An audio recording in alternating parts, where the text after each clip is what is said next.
नमस्कार दोस्तों, स्वागत है आपका अपने यूट्यूब चैनल परीक्षा विद आशीष पर। आज हम लोग हिंदी की जो टेस्ट सीरीज चल रही थी उसमें 53 क्वेश्चन तक हमने अपने पिछले वीडियो लेक्चर में करवा दिए हैं। ठीक, अब आगे से 54 नंबर क्वेश्चन से जो है हम स्टार्ट करने वाले हैं। ठीक, तो जो 54 क्वेश्चन है, 54 नंबर का क्वेश्चन है, वह क्वेश्चन है स्पर्श, दंत, अघोष और महाप्राण वर्ण कौन सा है। ठीक, आजकल जो जितने भी पेपर बन रहे हैं, जैसे आपका टेट हो गया या फिर जो है सुपर टेट हो गया या फिर आपका जो फॉरेस्ट गार्ड का एग्ज़ाम है या फिर लेखपाल का एग्ज़ाम है, उसमें इसी तरीके के क्वेश्चन जो हैं आजकल पूछे जा रहे हैं हिंदी में। ठीक है, तो ऐसे अगर क्वेश्चन आपको कहीं भी मिले तो वो इस तरीके के क्वेश्चन आप ज़रूर पढ़ना। ठीक, तो इसका कौन सा ऑप्शन सही हो जाएगा? इसका जो ऑप्शन सही हो जाएगा वह अब भी सही हो जाएगा, था। ठीक है, क्यों सही होगा? क्योंकि स्पर्श व्यंजनों की संख्या जो है 25 है, जिसमें ता वर्ग भी आता है और दंत का मतलब जो ता वर्ग के अंतर्गत आता है। ठीक है, ता वर्ग में जितने भी वर्ण होते हैं हम उन्हें क्या कहते हैं? हम उन्हें दंत वर्ण कहते हैं। ठीक, क्योंकि इनका उच्चारण जो है वह दंत और जीव की सहायता से होता है। ठीक, अगला अघोष। अघोष की क्या परिभाषा है कि किसी भी वर्ग का जो है पहला और दूसरा वर्ण, ठीक, वह अघोष होता है। पहला और दूसरा वर्ण, साथ में मूर्धन्य दंतशा और तालव्यशा, ये तीनों भी अघोष होते हैं। ठीक, अगला अब महाप्राण क्या कहता है? महाप्राण की परिभाषा है किसी भी वर्ग का दूसरा, चौथा प्लस दंतशा, मूर्धन्यशा और तालव्यशा प्लस हा, ये जो है चारों प्लस किसी भी वर्ग का दूसरा और चौथा। अब ये देखिए कौन कौन सी कंडीशन जो है था फुलफ़िल कर रहा है। ठीक, पहली बात तो स्पर्श व्यंजन हो गया। ठीक, दूसरा दंत ता वर्ग के अंतर्गत आ रहा है, ता था दूसरा हो गया। अघोष क्या कह रहा है कि पहला और दूसरा वर्ण होना चाहिए, तो यह दूसरा भी है। महाप्राण कहता है कि दूसरा और चौथा होना चाहिए, तो यह दूसरा है। ठीक, इस वजह से ये इसका ऑप्शन सही हो जाएगा, ये था सही हो जाएगा। ठीक, अगला क्वेश्चन देखते हैं। केवल मुंह से बोले जाने वाले स्वस्वरों वर्ण को क्या कहते हैं? सस्वर वर्णों को क्या कहते हैं? तो इसे हम क्या कहते हैं? निरुनासिक कहते हैं। क्या कहते हैं? निरुनासिक कहते हैं। ठीक, अगला क्वेश्चन देखते हैं।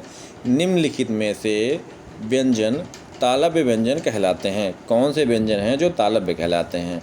तो अगर आपको पता होगा कि जो चा वर्ग का व्यंजन होता है उसे हम क्या कहते हैं? तालव्य जो है व्यंजन कहते हैं। च, छ, ज, झ और इया। ठीक, इया को हम नासिक भी कहते हैं। ठीक, तो इसका कौन सा ऑप्शन सही जाएगा? इसका ऑप्शन सही जाएगा ऑप्शन नंबर बी। ठीक है, त, थ, द और ध को हम इसका उच्चारण किससे होता है? इसका जो उच्चारण होता है वह दंत से होता है। ठीक, प, फ, ब और भ, इसका उच्चारण जो होता है वो ओष्ठ से होता है। प, फ, ब, भ। ठीक, क, ख, ग और घ, इसका उच्चारण किससे होता है? इसका उच्चारण जो होता है वह कंठ से होता है। अगला जो क्वेश्चन है वह है कि किसके उच्चारण में कंठ और नासिका स्थान में मदद ली जाती है? ठीक है, किसके उच्चारण में कंठ और नासिका के स्थान की जो है मदद ली जाती है? तो कौन सा ऑप्शन सही हो जाएगा? इसका जो ऑप्शन सही हो जाएगा वह अंगा। ठीक, अंगा के उच्चारण जो है कंठ और नासिका दोनों की मदद ली जाती है, क्योंकि ये का वर्ग के अंतर्गत आता है। ठीक, और जो पंचमाक्षर होता है उसे हम नासिक के व्यंजन भी कहते हैं। ठीक है, इया भी जो है वो नासिक के व्यंजन है, लेकिन उसका उच्चारण कंठ से नहीं होता है। अगला क्वेश्चन देखते हैं। किसके उच्चारण में वत्सर्य की सहायता ली जाती है? ठीक है, इसका कौन सा ऑप्शन सही हो जाएगा? तो इसका जो ऑप्शन सही हो जाएगा वह स हो जाएगा। ठीक, अगला त और द को उच्चारण स्थल के आधार पर हम क्या कहते हैं? ता और दा को उच्चारण के स्थल पर हम क्या कहते हैं? तो इसे कहते हैं हम दंत।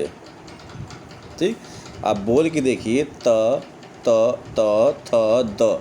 जब आप बोल रहे हैं तो जो आपकी जो जीभ है वो आपके दांतों में उसका टकराव हो रहा है। ठीक, तो इसे हम क्या कहेंगे?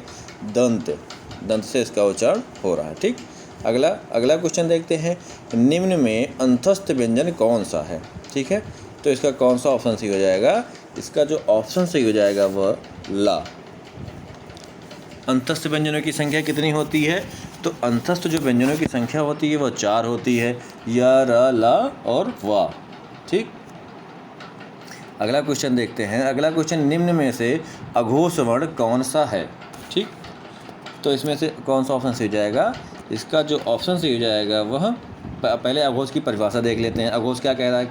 किसी भी वर्ग का जो है पहला और दूसरा प्लस मूर्धन्यशा, तालव्यशा और दंतशा, ये तीनों जो है वो अघोष होते हैं। तो आपको इसमें देखना कौन सा किसी भी वर्ग का पहला और दूसरा है। ठीक, तो इसका कौन सा ऑप्शन सही हो जाएगा? टा जो है वो पहला है। ठीक, अगला क्वेश्चन देखते हैं।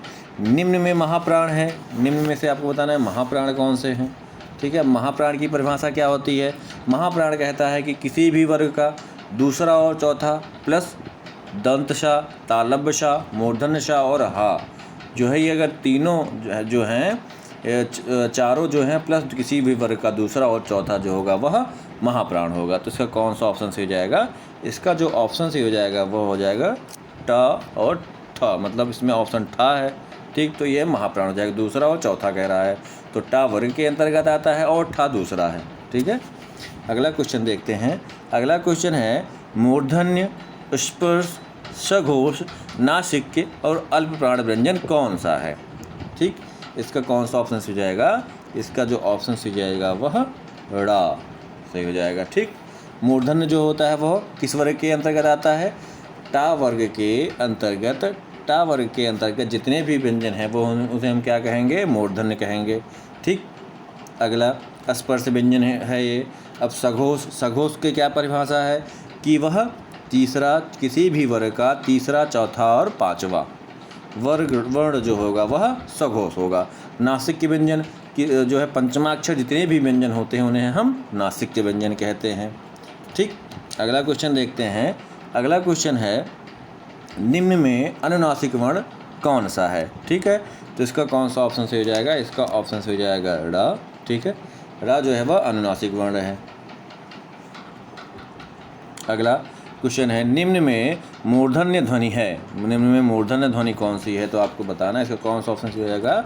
जो टा वर्ग के अंतर्गत आता है वह मूर्धन्य ध्वनि है, उसे हम कहते हैं, क्योंकि वह मूर्धन्य से उसका उच्चारण मूर्धन्य से होता है। ठीक, ट, ठ और ढ आ रहा है टा वर्ग में। ठीक है, इसलिए।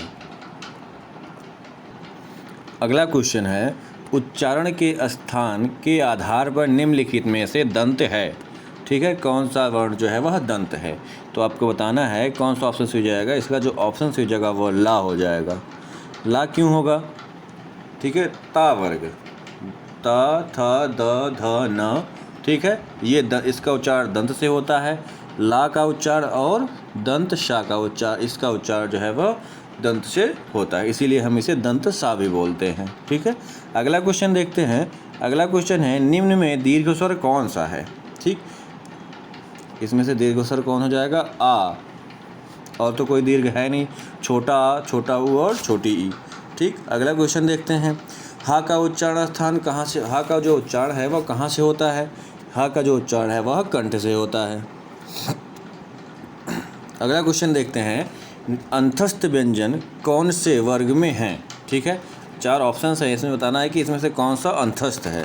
ठीक है, य, र, ला और वा। इसमें ऑप्शन में य, ल और वा है, तो ये तीनों जो है वह अंतस्थ व्यंजन की जो है कैटेगरी में आते हैं। ठीक, अगला क्वेश्चन देखते हैं, कौन से वर्ग के सभी व्यंजन अल्पप्राण हैं? ठीक है, तो इसका कौन सा ऑप्शन सही हो जाएगा? क, च और त। ठीक है, अगला क्वेश्चन देखते हैं। अगला क्वेश्चन है, होठों की आकृति के आधार पर निम्नलिखित में से कौन सा आवृतमुखी स्वर है? तो इसका कौन सा हो जाएगा ऑप्शन सही? इसका जो ऑप्शन सही हो जाएगा वो ई। ठीक, ई को हम जो है आवृतमुखी स्वर कहते हैं। ठीक है, क्योंकि इसमें जो आपके होंठ हैं वो गोल नहीं हो रहे हैं। जैसे ओ, ऊ और बड़ा ऊ बोलोगे तो आपके जो होंठ हैं वो उनकी आकृति जो है वो वृत्तमुखी गोलाकार हो जा रहे हैं। ठीक है, अगला क्वेश्चन देखते हैं, जिह्वा के आधार पर स्वर कितने प्रकार के होते हैं? तो जिह्वा के आधार पर स्वर जो है वह 3 प्रकार के होते हैं। कौन कौन से होते हैं? अग्रस्वर होते हैं, ठीक है, जिनका उच्चारण हम जीभ के अग्रभाग से करते हैं। पश्च स्वर होते हैं, जिनका उच्चारण हम जीभ के पिछले भाग से करते हैं। और मध्य स्वर होते हैं, ठीक, जीभ के आधार पर जिनका उच्चारण हम जिन स्वरों का उच्चारण हम जीभ के मध्य भाग से करते हैं, ठीक, उन्हें हम मध्य स्वर कहते हैं। ठीक, अगला क्वेश्चन देखते हैं, निम्न में ध्वनियाँ कितने प्रकार की होती हैं? हिंदी में ध्वनियाँ कितने प्रकार की होती हैं? तो जो हिंदी में ध्वनियाँ हैं वह 2 प्रकार की होती है। कौन सी? स्वर और व्यंजन। ठीक है, अगला क्वेश्चन देखते हैं, मात्रा के आधार पर स्वर कितने प्रकार के होते हैं? तो मात्रा के आधार पर स्वर जो हैं वह 3 प्रकार के होते हैं। कौन कौन से होते हैं? एक तो हर्ष स्वर होता है, दूसरा दीर्घ स्वर होता है और तीसरा प्लुप्त स्वर होता है। ठीक है, हर्ष स्वर हम उसे कहते हैं जिसके उच्चारण में कम समय लगे। दीर्घ स्वर उसे कहते हैं जिसके उच्चारण में ह्रस्व स्वर से थोड़ा अधिक समय लगता है। और प्लुप्त स्वर उसे कहते हैं जिसका उच्चारण जो है दीर्घ स्वर से भी अधिक जो है उच्चारण करने में समय लगता है। जैसे किसी नाटक में जो है हम नाटक में सीता को बुलाते हैं या फिर राम को बुलाते हैं, इस तरीके के स्वरों को हम प्लुप्त स्वर कहते हैं। ठीक, अगला क्वेश्चन देखते हैं, एक से अधिक वर्णों के मेल को हम क्या कहते हैं? तो एक से अधिक वर्णों के मेल को हम व्यंजन कहते हैं। ठीक, अगला क्वेश्चन है, जिनका उच्चारण स्वतंत्रता से होता है और जो व्यंजन के उच्चारण में सहायक होते हैं उन्हें हम क्या कहते हैं? तो उन्हें हम जो है स्वर कहते हैं। ठीक, अगला क्वेश्चन देखते हैं, अगला क्वेश्चन है, छोटी ई, बड़ी ई, च, छ, ज, झ, इयां आदि का उच्चारण किससे होता है? तो इन सब का उच्चारण किससे होता है? तो इनका उच्चारण जो है वह तालव्य से होता है। ठीक है, आज के लिए इतना ही। अगर आप लोग को वीडियो अच्छा लगा हो तो please like, share and subscribe करना ना भूलें।